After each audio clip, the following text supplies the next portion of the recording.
Present value of annuity. हो सकता है आप में से कुछ स्टूडेंट्स ऐसे हों जिन्हें एक बार वीडियो देखने से समझ में ना आया हो। पॉसिबल हो सकता है, क्योंकि देखिए लाइफ में बहुत सारी चीजें ऐसी होती हैं जो कभी कभी हमें एक बार देखने से समझ में नहीं आती। लेकिन यह ध्यान दें कि हम लाइफ में बहुत सारे वर्क ऐसे होते हैं जो फर्स्ट टाइम करते हैं, और ये भी जरूरी नहीं है कि फर्स्ट टाइम करने से ही उससे हुआ हमारे समझ में आ गया या हम उसमें परफेक्ट हो जाए। जब कोई स्टूडेंट सीखता है फर्स्ट टाइम तो पहली बारी में ही तो ये नहीं आ जाता है, तो उसे वह सीखता है, कई डेज लग जाते हैं, वीक्स लग जाते हैं सीखने में, लेकिन कुछ दिनों बाद वह परफेक्ट हो जाता है।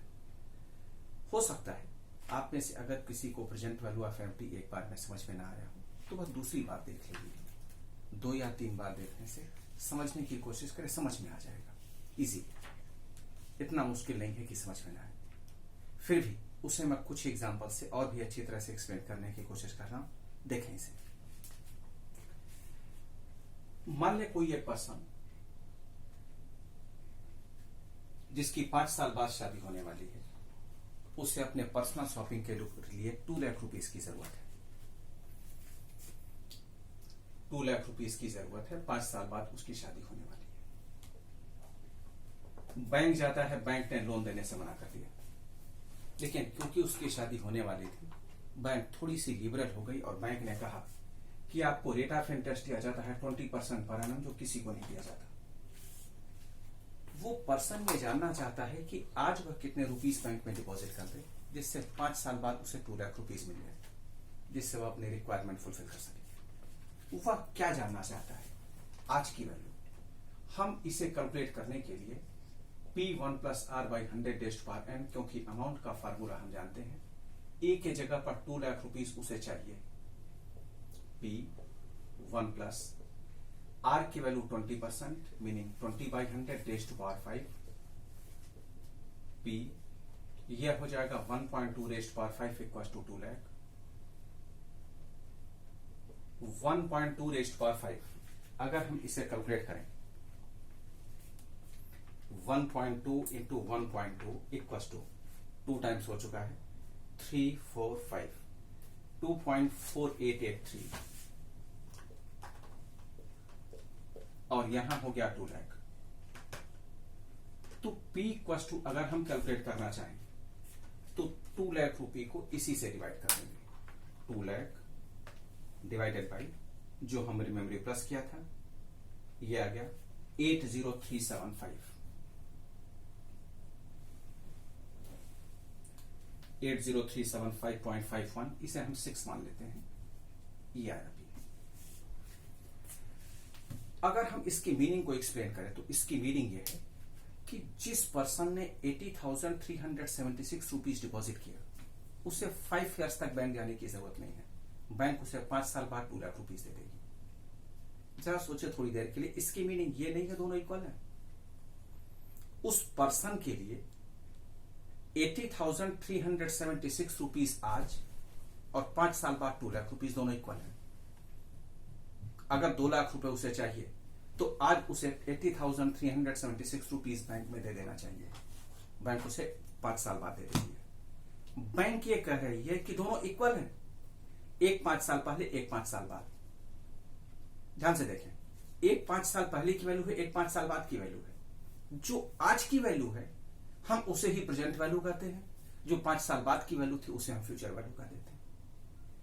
अगर हम आज की वैल्यू निकालना चाहते हैं, मीनिंग 80,376, या हम यू कहें कि जो 5 साल बाद की वैल्यू 2 लाख रुपीस है, उसके इक्विवेलेंट आज का अमाउंट, आज की वैल्यू क्या है, तो उसे कैलकुलेट करने के लिए हमारे पास एक फार्मूला आ गया।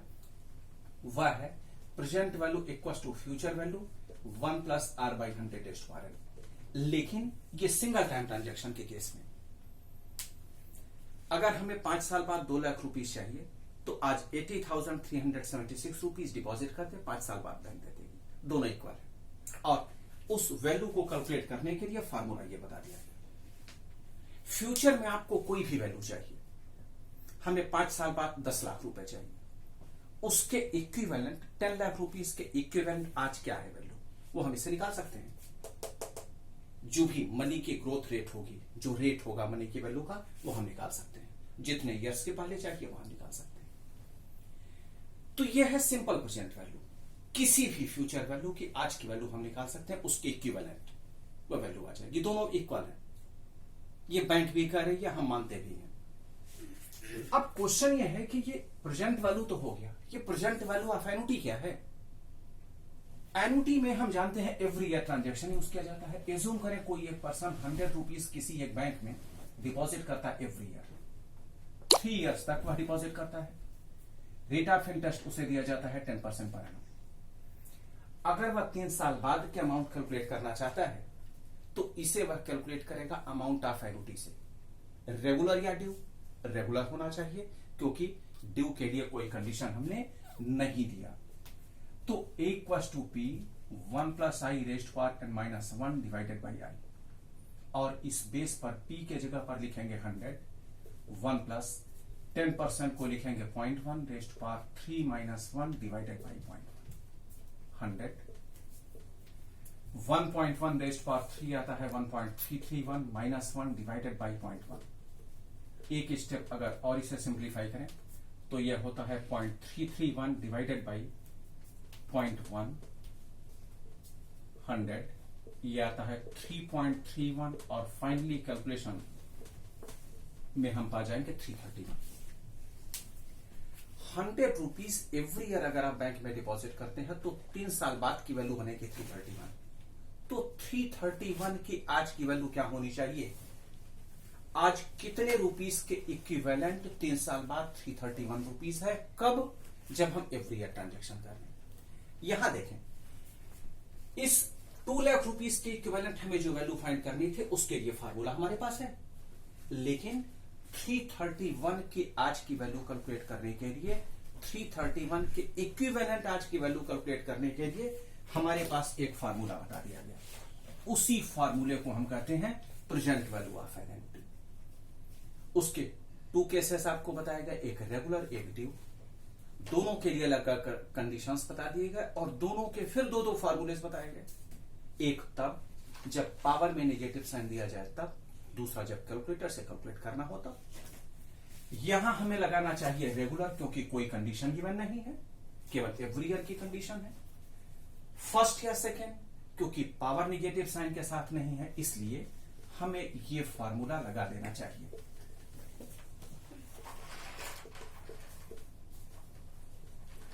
क्योंकि हमें वैल्यू कैलकुलेटर से कैलकुलेट करनी है। इस फार्मूले में एस क्या होता है? जो पर एनम ट्रांजेक्शन हम कर रहे होते हैं वह हुआ 100, 1 plus 0.1 rest power 3 minus 1 divided by 1 plus 0.1 rest power 3 into 0.1, 100, 1.331 minus 1 divided by 1.331 into 0.1, तो 100, यह हुआ 0.331 डिवाइडेड बाई 0.1331। इसको डिवाइड करके 100 से हम मल्टीप्लाई करते हैं तो आएगा 0.331 डिवाइडेड बाई 0.1331 इक्वल्स टू 2.4886 आता है, इंटू 100 करने से 248.68।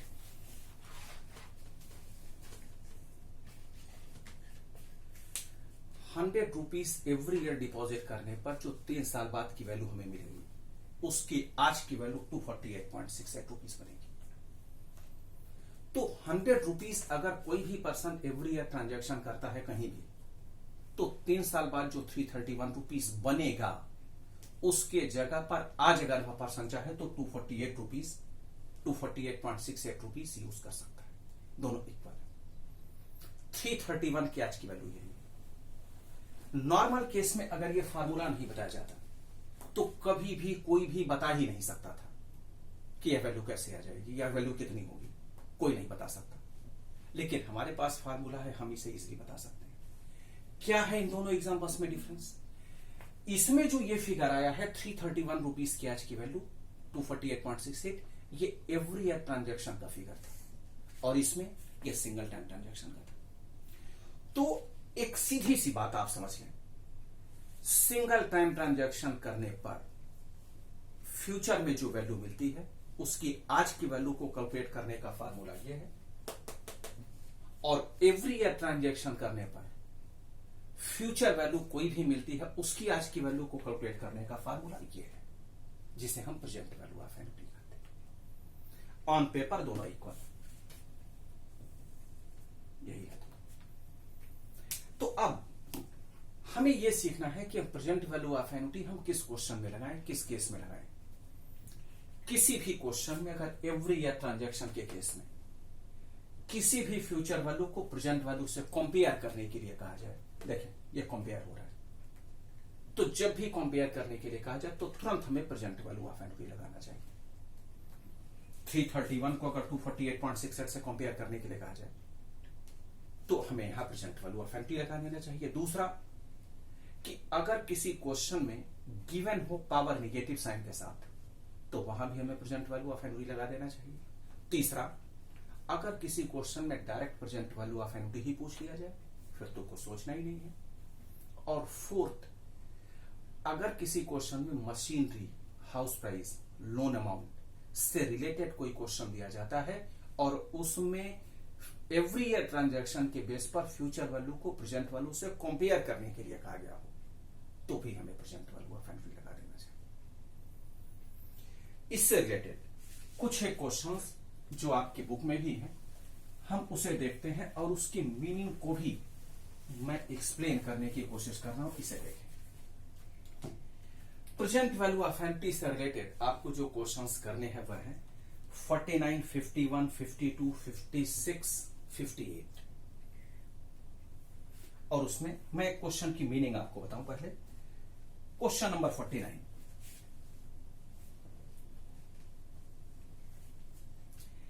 calculate the present value of equity of rupees 5,000 per annum for 12 years, the interest being 4% per annum compounded annually. Calculate the present value of equity of rupees 5,000 per annum. इसकी meaning S जो per annum transaction है वह यहां है 5,000, क्योंकि हमें कोई condition नहीं दिया गया, एट द एंड भी नहीं, एट द बिगनिंग भी नहीं, तो हमें रेगुलर लगाना चाहिए। टाइम पीरियड दिया गया है 12 years, n equals to 12 years.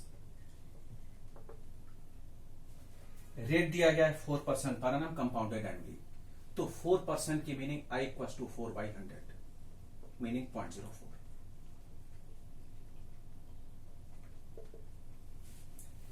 इस क्वेश्चन में गिवन वैल्यू है 1.08, 1.04, 1.04 रेज्ड पावर -12 इक्वल्स टू 0.6252।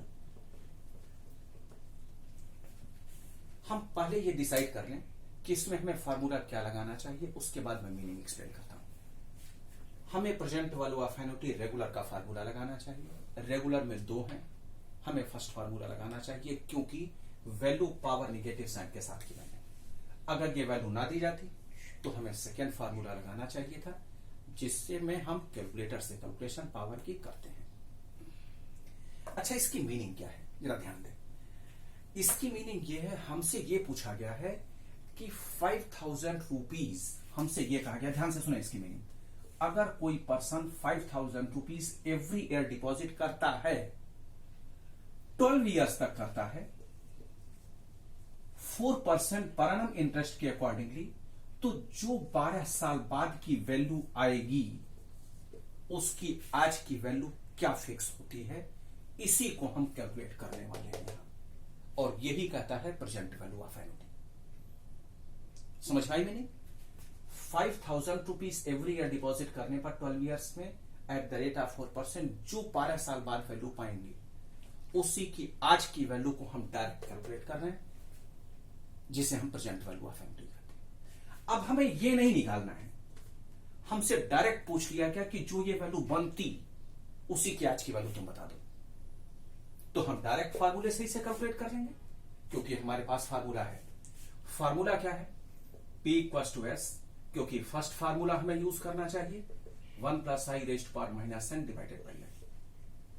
तो S के जगह पर 5,000, 1 - 1 + 0.04 रेज्ड पावर -12 डिवाइडेड बाई 0.04।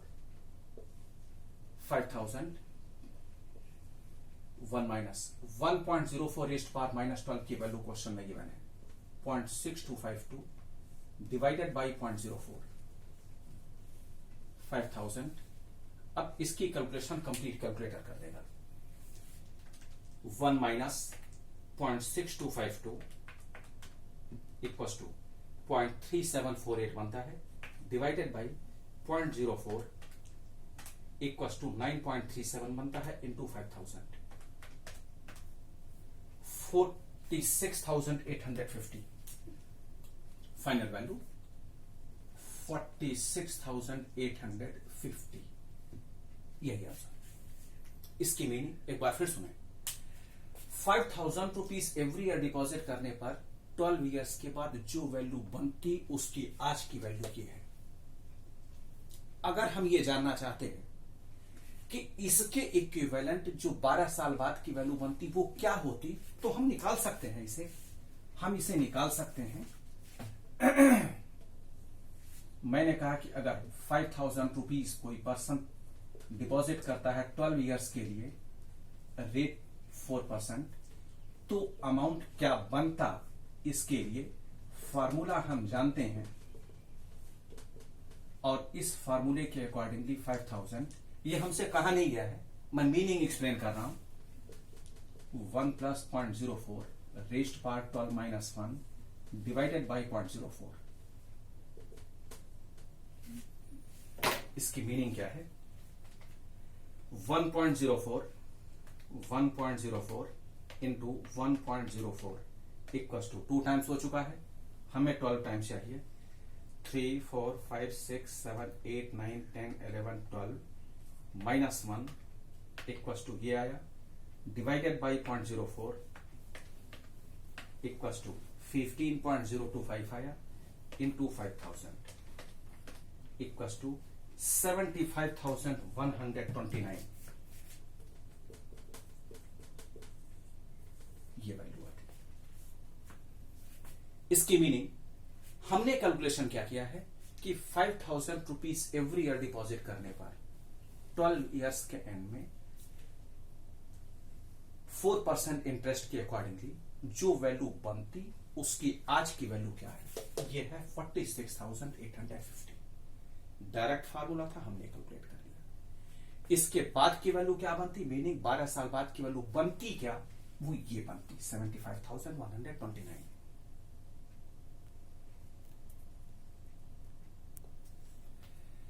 एक दो क्वेश्चंस और कर लेते हैं।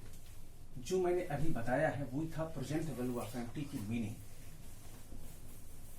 जिससे आप सभी कंफ्यूज ना करें और इसकी मीनिंग को समझ लें। तो अब क्वेश्चन यह है कि जो क्वेश्चन नंबर 51 और 52 ये है वह क्या है? क्वेश्चन नंबर 51 देखिए, find the present value of a sequence of annual payment of ₹6,000 each. Present value of annuity हमें कैलकुलेट करना है। ट्रांजैक्शन जो किया गया है, meaning S equals to ₹6,000 per annum. The first being made at the end of 5 years and the last at the end of 12 years। यही रुक जाए। टाइम पीरियड हमें डायरेक्ट गिवन नहीं है, इसके लिए ये कह दिया गया जो ट्रांजैक्शन 6,000 रुपीज पर एनम का हुआ है, first eight the end of 5th year and the last at the end of 12 years। हम काउंट कर लें कि कितने ईयर्स ट्रांजैक्शन हुआ। First payment eight the end of 5th year और last at the end of 12th year, meaning 5th year के and में एक पेमेंट हो चुका है।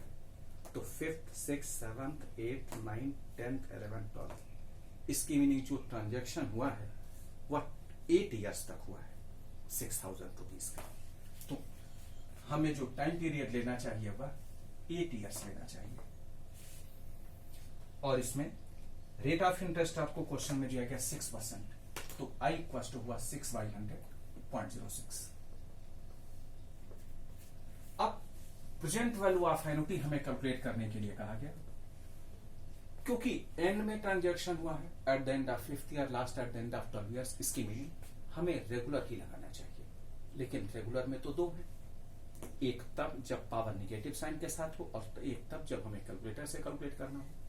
अब क्योंकि इस क्वेश्चन में पावर हमें निगेटिव साइन के साथ दिया गया है तो हमें फर्स्ट फार्मूला लगाना चाहिए।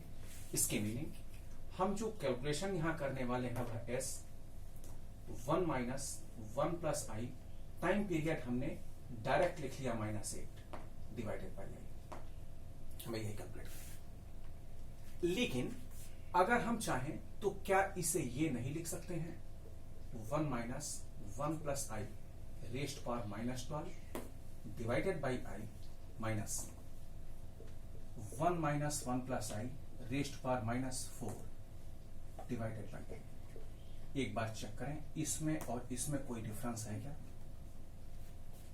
भाई 8 इयर्स की कैलकुलेशन करनी थी, 12 इयर्स की कैलकुलेशन में से 4 इयर्स की कैलकुलेशन को सब्ट्रैक्ट कर दिया, 8 इयर्स की कैलकुलेशन मिल जाएगी। क्यों? क्योंकि एवरी ईयर ट्रांजैक्शन तो हो ही रहा है और हमें इसकी कोई इंफॉर्मेशन नहीं दी गई है कि फर्स्ट 4 इयर्स में कोई इंटरेस्ट कैलकुलेट हुआ है या नहीं हुआ है, ये कोई इंफॉर्मेशन नहीं है, तो हमने उसे इग्नोर कर दिया। और हमने ऐसा क्यों किया ये भी सीखें, क्योंकि -12 पावर और -4 पावर क्वेश्चन में गिवन है और मैंने आपको पहले भी बता रखा है कि अगर किसी क्वेश्चन में कोई वैल्यू पावर की गिवन हो तो हमें वही यूज करना होगा, तभी हमारा आंसर मैच होगा ऑप्शन से, अदरवाइज मैच नहीं होगा।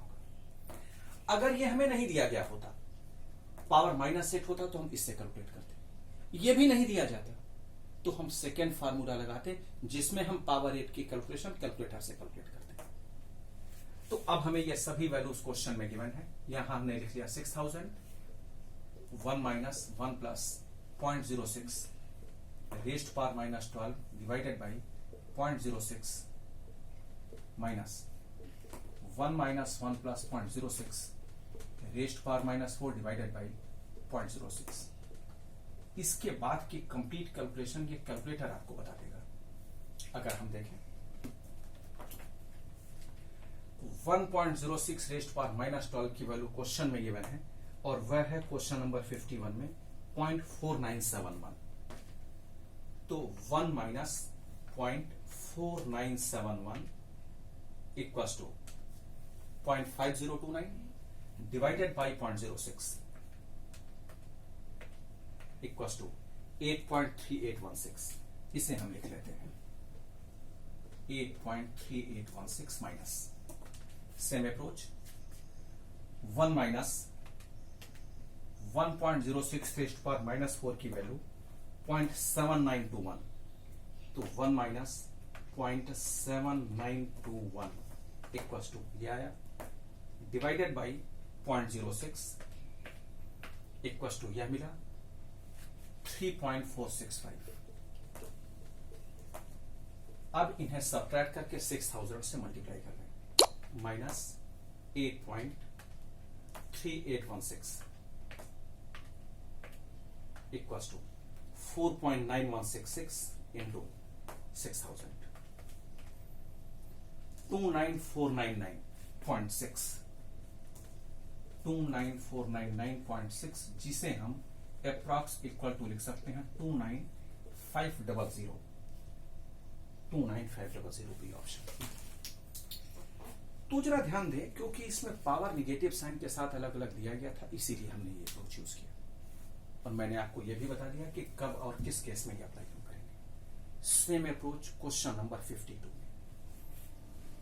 मैं 52 के सभी स्टेप्स को तो नहीं, लेकिन कुछ एक स्टेप्स बता दे रहा हूं जिससे आपको सॉल्व करना इजी हो जाए।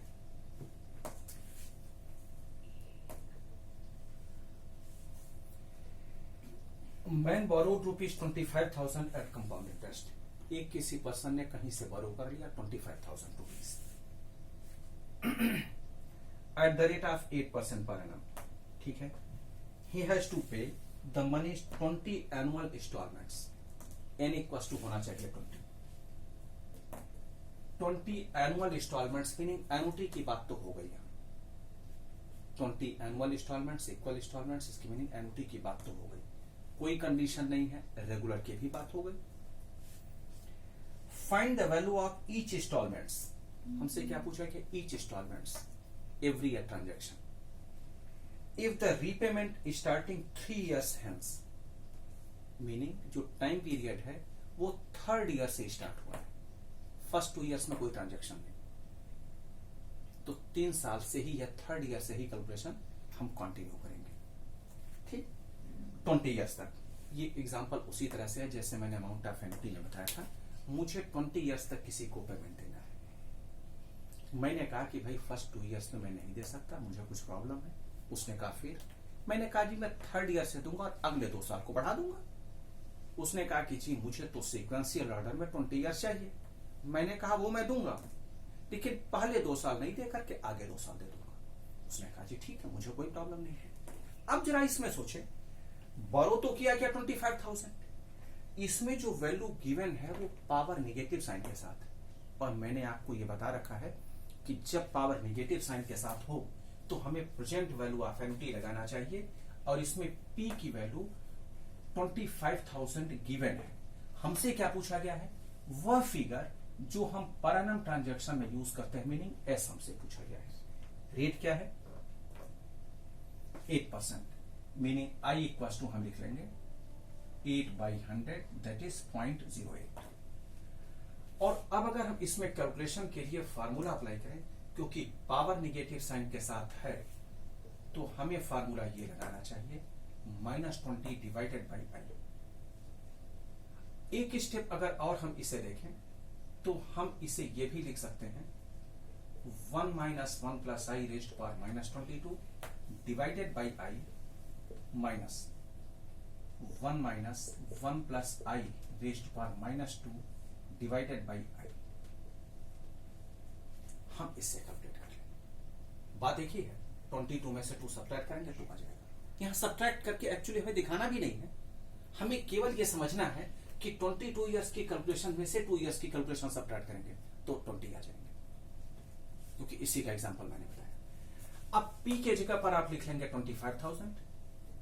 एस हमसे पूछा गया 1 - 1 + रेट ऑफ इंटरेस्ट है 0.08 रेज्ड पावर -22, जिसकी वैल्यू क्वेश्चन में गिवन है, divided by 0.08 minus 1 - 1 + 0.08 raised power -2 divided by 0.08। इस तरह से हम कैलकुलेशन कंप्लीट कर लेंगे। तो अब इन दोनों की कैलकुलेशन करके हम एस की वैल्यू कैलकुलेट कर लेंगे, और जो भी एस की वैल्यू होगी वही हम पर एनम ट्रांजैक्शन के लिए आंसर में मान लेंगे। तो ये जो 2 एग्जांपल्स मैंने आपको बताया 51, 52, और एक एग्जांपल मैंने जो बताया 49, ये समझने के लिए था। 51, 52 में शायद आप कंफ्यूज करते थे। अब इसमें 2 क्वेश्चंस रह गए, एक 56 और 58। इसे आप ट्राई करेंगे, इसमें जो भी कंफ्यूजन होगी वह आपको